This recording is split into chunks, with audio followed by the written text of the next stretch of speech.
naman akalain na hindi ko rin inaasahan pa. Narito tayo ngayon upang matunghayan ang nagiinit, nagbabaga at talaga namang usap-usapan at nagtitrending na latest issue ni Ate Erica. Sa pagpapatuloy ng ating istorya ay narito nga muli si Kalingap Val upang pag-usapan at upang maresolba ang problema ni Ate Erica sa pagitan ng kanyang lolo at ng mga pamilya na naiwan nila pagkatapos nilang magkaroon ng bahay at pera ng kanyang kapatid na si Sheila May. Dito nga ay nabanggit ng pinapanood ni Kalingap Val na kung hindi daw dahil sa Kalingap ay hindi makikilala ng lahat si Ate Erica kaya malaki ang utang na loob nito sa Kalingap. Magaling talaga si Bupil mag-reaction. Nakita niya, oh. Materialistic daw yung dalawa. Siya lang po ang tanging nakakaalam niyan. Yung iba dyan na reactor, di nila alam yan. Nakalino si Bupil ay. Ano na lang, yung salitang pakikisama. Kung hindi dahil sa Kalingap, wala silang magiging sponsor. Yun, hindi totoo sila yan. Kaya sila nagkaroon ng sponsor. Bupil ang bright mo. Pero Makati daw po ang kanyang ngala-ngala. Dito, oh. Isagad mo yung hotdog dito, ha. Huwag mong putulin. Yung jumbo pati yung bilhin mong hotdog, yung Bupil. Yan mo sa Sigmore o kaya sa Hypermart. Daming hotdog dyan. Yung jumbo hotdog. Huwag mong iluto. Hilaw. Tanggal yung kati-kati sa ngala-ngala mo. Dahil sa Kalingap. Okay. Pero, nasilaw. Nasilaw talaga sila. Bakit biglang-biglang nagbago ang ihip ng hangin? Yun lang. Yun naman pala. Yun naman pala. Maaaring Nasilaw. sa matatamis na salita at pangako ni sponsor. Hindi po. Totoo yan. Hindi po. Bakit po binawi ni Jun E ang kalahating milyon? Alam niyo kung bakit? Anong sabi ni tita? Kahut-hutang dila. Ano yung anong meaning niyan? Kahut-hutang dila, mga Kalingap. Alam mo lang pag lips to lips na yung dila ay pumulupot sa dila mo? Nasubukan niyo po yung ganun mga kaibigan? Halimbawa, asawa mo, nag-lips to lips ka, tapos yung dila niya, pilip-pilip sa dila. Bastos ka. Ilang ibig sabihin nun? Kahut-hutong dila kayo. Masarap, matamis na pangungusap. Ginapang po ni Sheila May. Ayon kay tita. Ginapang ni Sheila May si Jun E. Yung gapang na kahut-hutang dila. Parang mayroong pagnanasa. Alam mo yung mga Kalingap, yung bagang may konting yung inano mo siya. Dito din ay pinag-uusapan kung sino ba talaga ang nag-start ng conversation sa pagitan ni Sheila May, ni Ate Erica at ni Sir Jun A. Sino nga ba talaga ang nag-first move at ang unang nag-message sa kanilang tatlo kaya naman nabuo ang kanilang mga relasyon sa isa't isa. Dito nga ay na-curious talaga si Kalingap Val. Sa mga pangako o sa pera. Ang tanong! Ayun na guys, muli nagbabalik. Bakit po nakuha ni Sheila May si Jun A?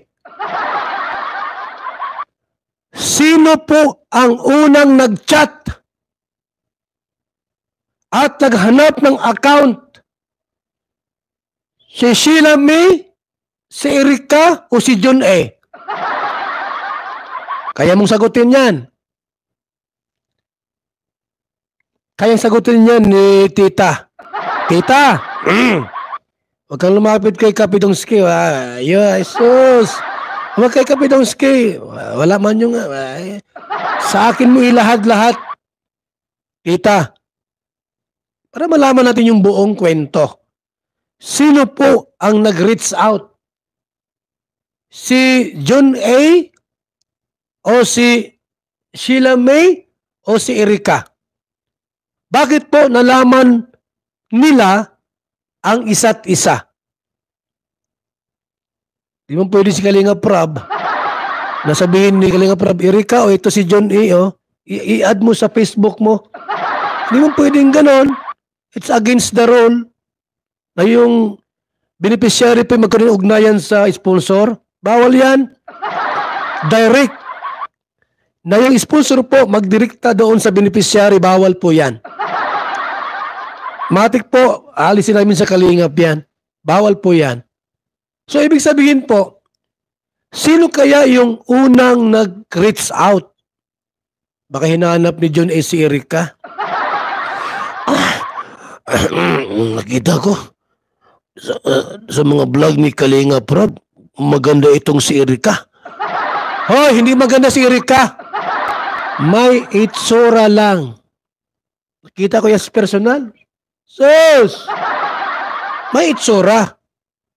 Pero hindi maganda po. Hindi nga ako naakit. Hindi ako naakit. Kasi kung maganda yan, maakit niya ako. Wala man lang. Walang ka-apil-apil. Si Sheila may mataba pa. Ang maganda po si Beyonce. Ganda ni Beyonce. Na-inlove ako kay Beyonce. Ido! Dito rin ay nabanggit nga ni Kalingap Val ang isang rule sa Kalingap. Ito daw ay bawal magkaroon ng ugnayan ang sponsor sa mga beneficiaries o magkaroon ng kontak o pag-uusap tungkol sa mga sponsors na magaganap. Kailangan nga ay malaman ito ng Kalingap sapagkat Kalingap ang nag-organize ng mga ito at talaga namang ito rin ang tungkulin ng mga Kalingap kung bakit sila naging mga vlogger. Sino po ang nag-reach out? Si John A. o si Sheila May o si Erika? Bakit po nalaman nila ang isa't isa? Di mo pwede si Kalinga Prab nasabihin ni Kalinga Prab, Erika, o ito si John A, i-add mo sa Facebook mo. Di mo pwedeng ganon. It's against the rule na yung beneficiary pa magkaroon ng ugnayan sa sponsor. Bawal yan. Direct. Na yung sponsor po magdirekta doon sa beneficiary, bawal po yan. Matik po, alisin namin sa Kalingap yan. Bawal po yan. So, ibig sabihin po, sino kaya yung unang nag-reach out? Baka hinahanap ni John A. si Erika. Nakita ko sa mga vlog ni Kalinga Prab, maganda itong si Erika. Hoy, hindi maganda si Erika. May itsura lang. Nakita ko yan sa personal. Sus! May itsura. Pero hindi maganda po. Hindi nga ako naakit. Hindi ako naakit. Kasi kung maganda yan, maakit niya ako. Wala man lang. Walang ka-apil-apil. Si Sheila may mataba pa. Ang maganda po si Beyonce. Ganda ni Beyonce. Na-inlove ako kay Beyonce. Ido! Ninong ako ha, para maisayaw ko si Beyonce. Ido! Ha? Pag may birthday, isayaw ko yan ha. Huwag mong suluhin si Beyonce. Sayaw lang naman. Pero si Erika, di bali na. Sus! Masayaw? So, di bali na po. Sabi ni John, kailangan ko makilala si ano. Ha? Ngayon, nagsisisi ka na. 100% po. Nagsisisi na po si John A. Yung bayot na ito. Nagsisi na po ang Kalinga po niya. Sa bahay nagmumukmok ko. Tinrider ko si Kalinga po. Ang laki-laki ng gawa kasalanan. Sa Kalinga. Ay, nagsisi ka na. Pasaway ka ay. Hanggang dito na lamang muna ang ating nag-iinit, nagbabaga, pinag-uusapan at talaga namang nagtitrending na latest issue ni Ate Erika. Maraming salamat sa inyong panonood. Hanggang sa muli. Bye!